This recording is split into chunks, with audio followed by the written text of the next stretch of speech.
Sierra de Historias, con Alberto Garín. Las guerras de religión de Francia se prolongaron durante más de 36 años. Hemos hecho una serie de programas abordando las diferentes etapas y todos los protagonistas que contribuyeron a este interminable conflicto. Es el momento de hacer un balance y preguntarnos, ¿qué es lo que realmente motivó ese enfrentamiento? ¿Fueron solamente razones religiosas o en realidad fueron los intereses de las diferentes familias nobiliarias que aspiraban a sustituir a una decadente dinastía Valois para convertirse en los nuevos reyes? A la larga, esa mezcolanza entre los factores religiosos y las ambiciones de los nobles es lo que nos permite explicar por qué duraron tantísimos años estas guerras de religión de Francia. Y lo curioso es que a la larga tampoco sirvieron para mucho. Esas guerras de religión se replicarían en el futuro. Hubo más conflictos entre hugonotes y católicos en la propia Francia, pero sobre todo hubo una gran guerra de religión que fue a los 30 años, en este caso en Alemania, demostrando cómo ese fanatismo religioso podía convertirse en la mejor bandera para exterminar a los rivales.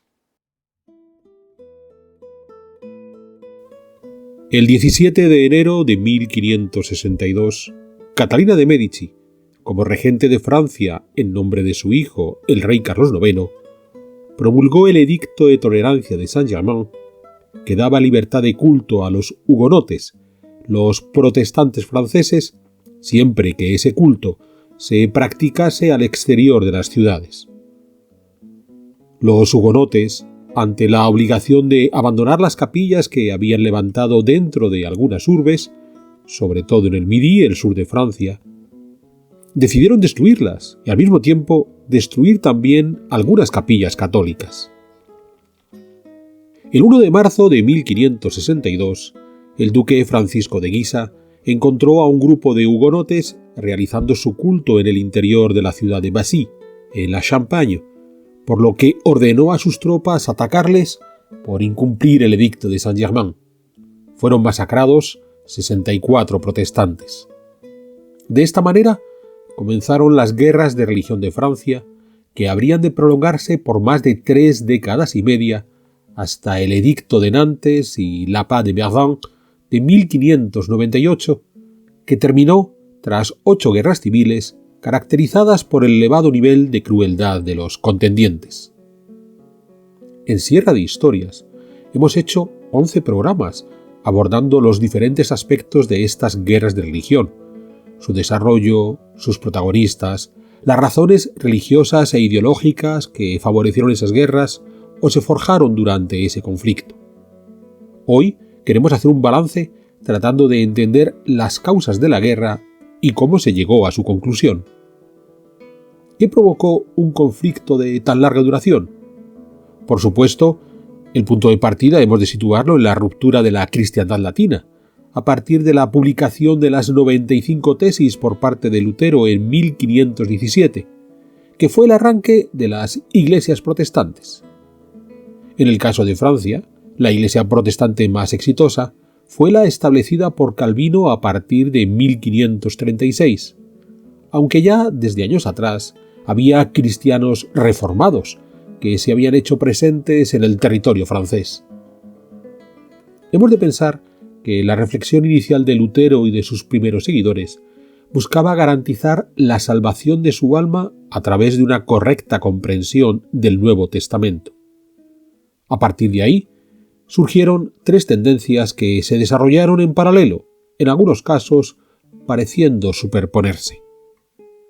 Por un lado, la primera, los que siempre se mantuvieron en esa espiritualidad personal, de dudas ante cómo salvar su alma, personas que no necesariamente transitaron hacia las iglesias reformadas, aunque pudieron tener cierta permisividad hacia éstas.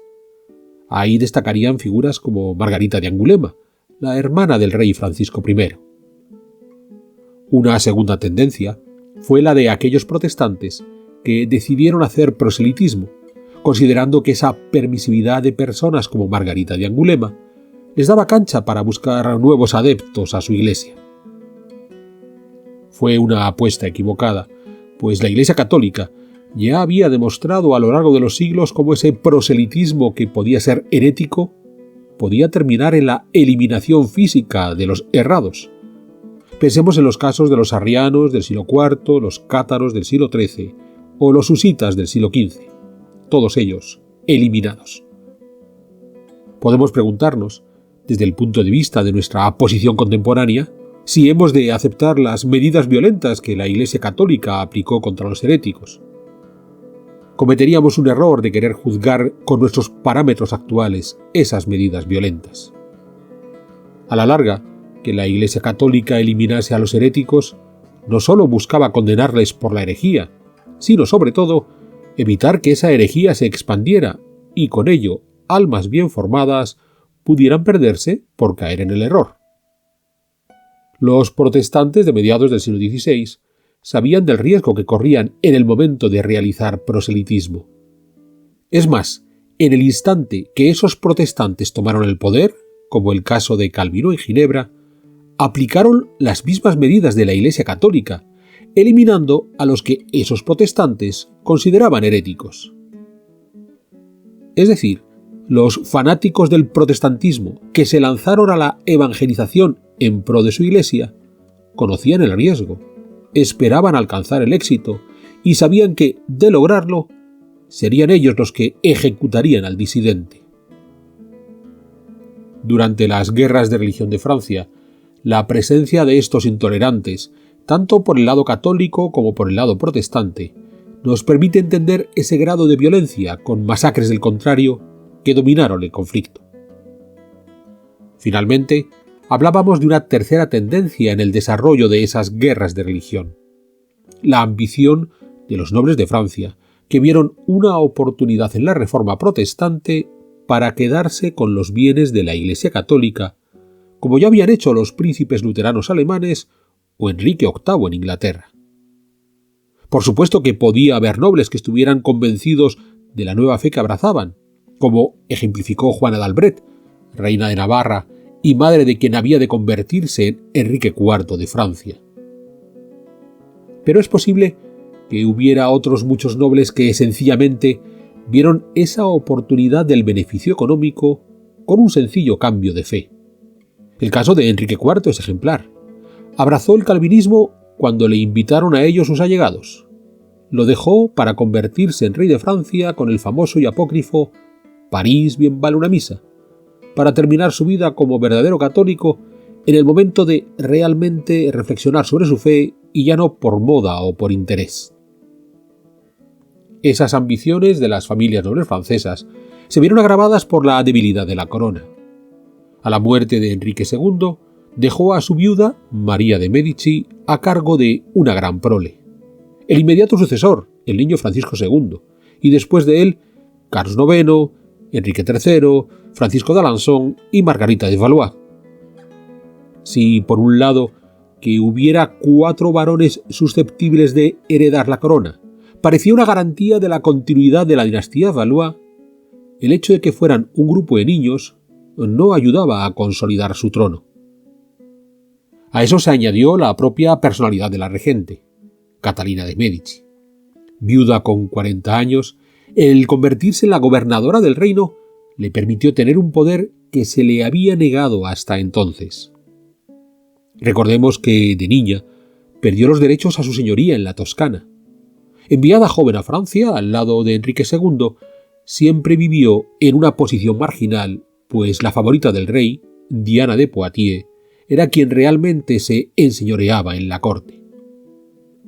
Solo tras la muerte de Enrique II, Catalina pudo marginar a Diana de Poitiers y convertirse ella en quien había de tener las riendas del poder, algo que en su mente devino una verdadera obsesión. Durante el breve reinado de su hijo mayor, Francisco II, este estuvo bajo la influencia de sus tíos políticos, los Guisa.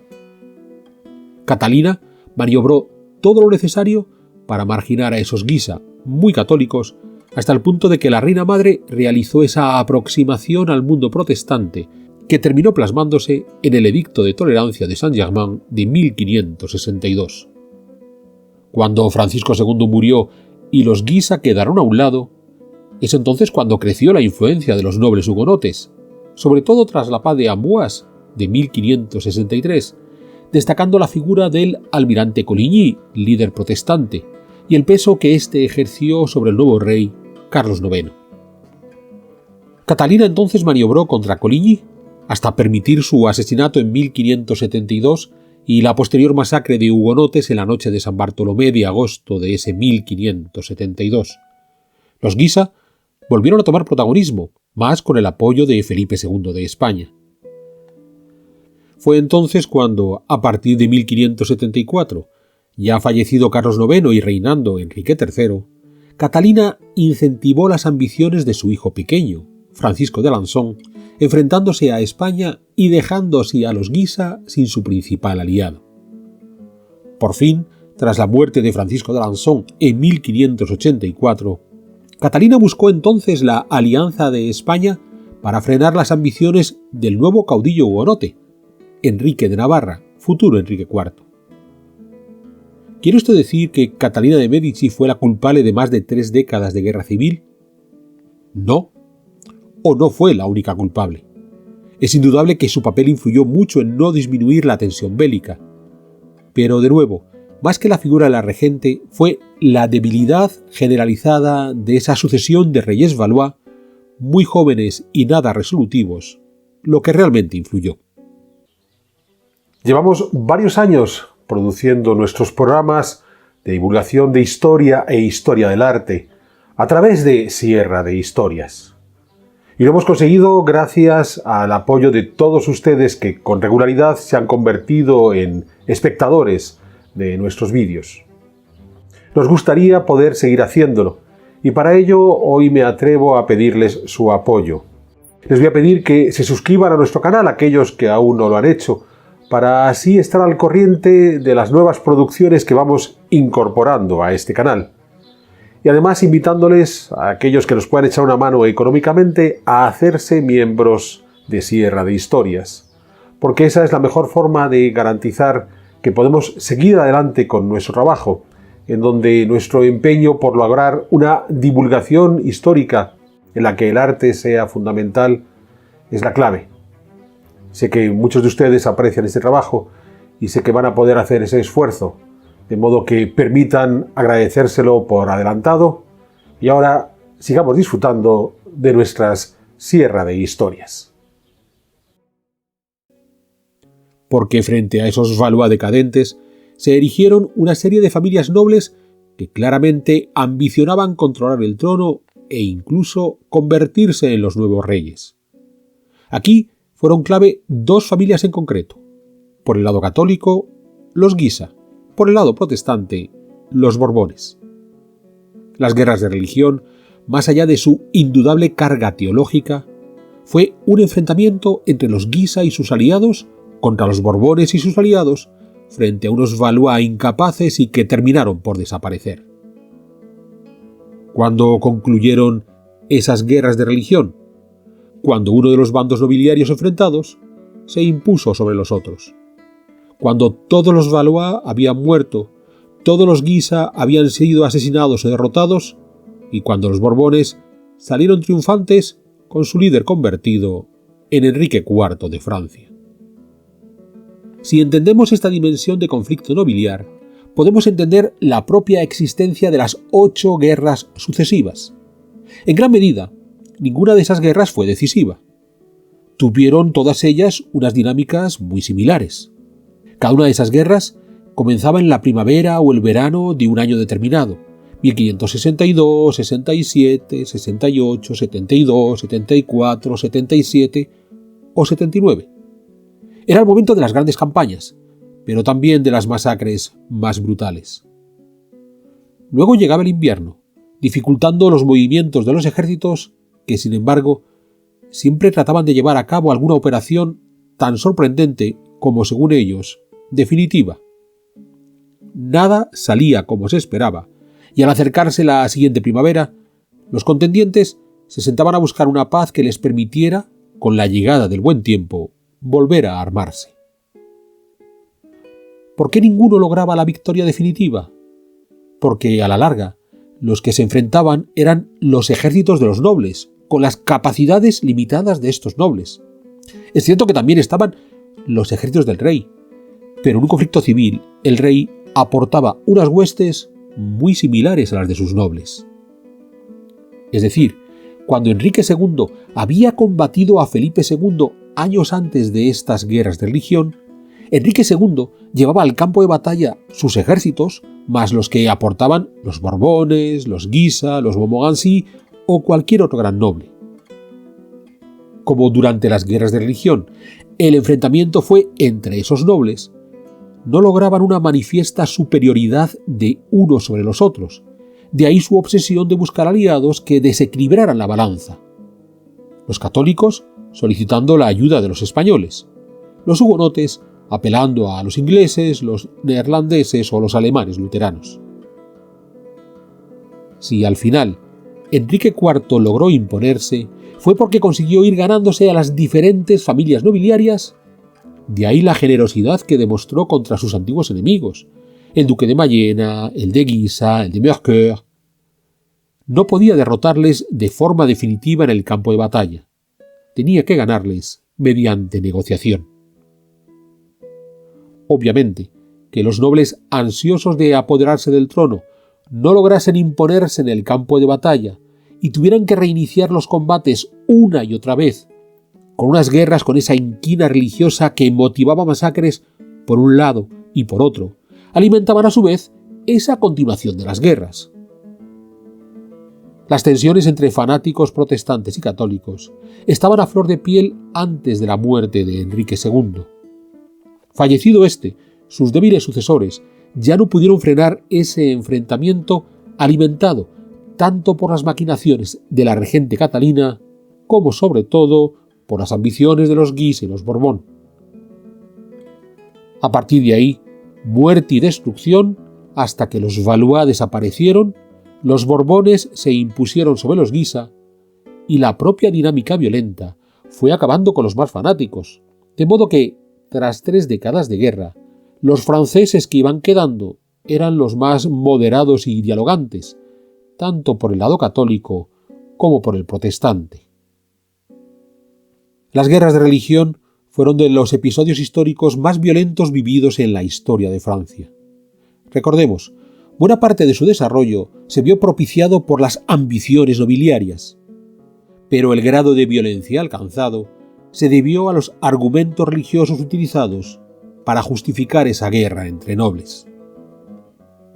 Si hablamos de cifras estimadas, murieron tantos franceses debido al conflicto en las guerras de religión en los 37 años que duró, como en la Guerra de los 100 años, que en realidad se extendió durante 116 años. Unos 3 millones de fallecidos, el equivalente en ambos casos al 16% de la población, pero con esa diferencia del lapso cronológico. Para hacernos una idea aún mayor de la brutalidad de esas guerras de religión, durante la Primera Guerra Mundial, en Francia, murieron algo menos de 1,5 millones de personas, cierto que en 4 años, pero una Primera Guerra Mundial ya industrializada y con armas que provocaban una alta mortandad. Es decir, en un conflicto orquestado para provocar el mayor número de bajas posibles al enemigo mediante ese armamento industrial, Francia perdió el 4% de su población. En las guerras de religión, donde había que combatir a golpe de espada, flecha o lanza, desapareció el 16%, en especial por el empecinamiento de masacrar al enemigo más allá de los campos de batalla. El fanatismo religioso se convirtió así, contradictoriamente, en la razón más diabólica para acabar con el contrario. Curiosamente, Francia no volvió a vivir una guerra civil tan brutal hasta 2 siglos más tarde, con la Revolución Francesa, iniciada en 1789, donde, de nuevo, apelando a principios ideológicos, que no dejan de ser una nueva religión, los franceses volvieron a masacrarse entre ellos, con algunos momentos especialmente dantescos, como las guerras de la Vendée, de 1793 a 1796. No fue en Europa occidental una práctica exclusivamente francesa, la de masacrarse por motivos religiosos. Tan solo 20 años después de haberse terminado las guerras de religión francesas, en 1618 estalló la Guerra de los 30 años en Alemania, que había de concluir en 1648. Como en Francia, las tensiones religiosas se vieron azuzadas por las ambiciones de los nobles alemanes, que se lanzaron a una vorágine violenta que acabó con aproximadamente el 25% de la población del Sacro Imperio en esos 30 años, demostrando que el mal ejemplo francés podía ser tristemente superado. En definitiva, tras la Reforma protestante iniciada por Lutero, Europa occidental se vio inmersa en una escalada de violencia brutal justificada por las desavenencias religiosas y agravada por la inestabilidad política. La guerra de los campesinos o la de los 30 años en Alemania, la guerra de los 80 años en los Países Bajos, las sucesivas represiones religiosas en Inglaterra contra los católicos de Enrique VIII y Eduardo VI, contra los anglicanos de María I y de nuevo contra los católicos de Isabel I, o estas guerras de religión de Francia. Tras casi siglo y medio de masacres, protestantes y católicos terminaron por entender la necesidad de permitir al otro. Pero, como decíamos antes, esa violencia brutal volvería, desde finales del siglo XVIII, con el surgimiento de nuevas religiones en forma de ideologías.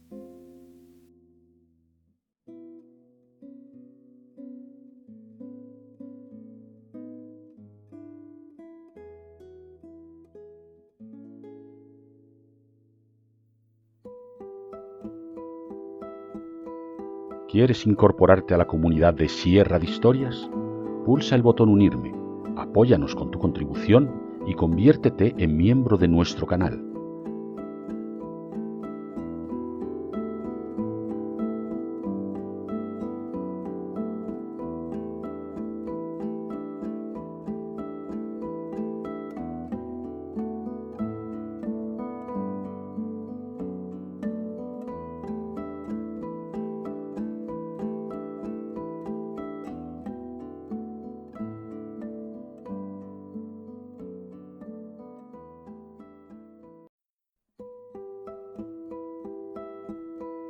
¿Quieres incorporarte a la comunidad de Sierra de Historias? Pulsa el botón Unirme, apóyanos con tu contribución y conviértete en miembro de nuestro canal.